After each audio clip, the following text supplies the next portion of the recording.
Hello everybody. Okay, today is the day I start my new project. I managed to get my hands on a 1985 Suzuki Intruder 750. I'll give you a quick story on how I got the bike.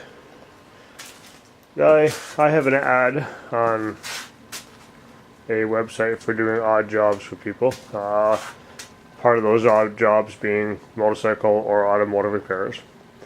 So a guy calls me and contacts me and says, I need you to come down and give me a quote what it's going to cost to fix my motorcycle. It was gifted to him by his father, or his father-in-law or something like that. Before, it was sitting in a shed for 15 years, 1.5, not running, not doing anything. So I went down, I gave him a quote, and I told him what the bike needed, just to make it roadworthy or even run for that matter. Starting with, I'll give you a quick glimpse of what I'm looking at here at the same time. It was stored with fuel in the gas tank, so I don't know if you'll see that with the camera or not, but there is nothing but rust all through that tank. So there's about 5 hours alone right there just trying to clean that up. There was no oil in it when I looked at it. The engine is not seized, so that is a good thing. But between that gas tank, I got to take the carbs out. We're going to have to rebuild them because they sat. I have to check all of the seals and everything else. Probably needs a new back tire, needs a new signal. So there's a lot of work to do to it. A lot of the lines are rusted. I got to take out all the old fluid out of both the clutch and the hydraulic brake. So this bike has a hydraulic clutch. For those of you who aren't aware, Suzuki, they have their hydraulic clutch. So I got to replace all that fluid, and hopefully none of that stuff in there is damaged from sitting for so long. I took the cover off of this one, and it's all white, flaky, corroded, nasty stuff, so I might even have to replace those. So parts not included. I gave him a quote of what I figured it was going to take time-wise. And so when I told him, he had a look on his face for a second, and then looked at me and said, well, how much would I get to scrap it? And around here right now, scrap's not worth much, so I told him what I figured it would cost based on weight. Right now we're getting for shred around here is maybe 25 bucks worth for 300 pounds of steel. This is probably about 500 pound bike, if that. So he's like, oh. He goes, alright, how much gas did you spend coming down here? So I told him. He goes, well, you want to take this as payment? So that's how I got the bike. So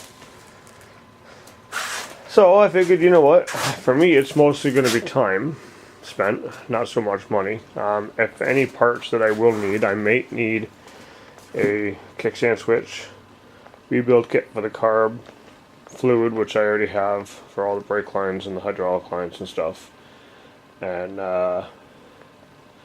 looking at the cleaning kit for the gas tank, probably new seals and stuff for the petcock and all that stuff. I've got to redo the front brakes, redo the back brakes, stuff like that. So those are just normal maintenance parts. So any actual parts, and fork seals I'll have to do as well. So as far as parts goes, it's not that much in parts, it's just going to be a lot of labor. So it looks like I may have myself a decent bike all said and done. One thing I do have to figure out is why I need a battery as well. I hooked it up to my charger to test all the lights and everything. That all works. The only electrical that I don't have is the horn doesn't work, and when I push the starter button I don't get nothing, not even a click. So I'm thinking it might be either the switches are all so corroded, because I got my safety switch here for the shut off. Suzuki also has a safety switch here for the clutch, so that might be an issue. There's a safety switch down at the kickstand, so if your kickstand is up you can't start the bike. All that kind of stuff, and so yeah, I got to check all that stuff, see if And that might be the problem as to why I'm not getting a click. Otherwise, it's going to be electrical diagnosis, which is where all of the time will come in for this bike mostly, between that and the gas tank and stuff. So, but anyway, so that's my project.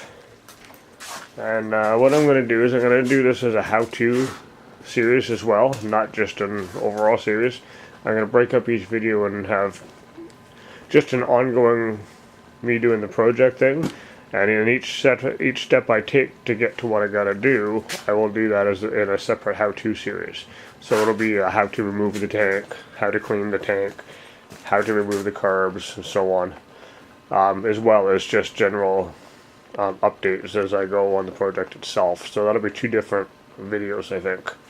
Not 100% sure, but I think that's how I'm going to do it. So, because I don't know about all you, but I've been looking for weeks on intruder videos, and I'm finding a lot of stuff in Europe, but not a lot of how-to stuff. A lot of how-to stuff on like Hondas and all that, but not much on Suzuki's. Maybe that means that Suzuki makes such a good bike you don't have to fix it that often. Let's hope, right? Anyway, so yeah, I will keep you posted. Anyway, bye for now and enjoy the videos.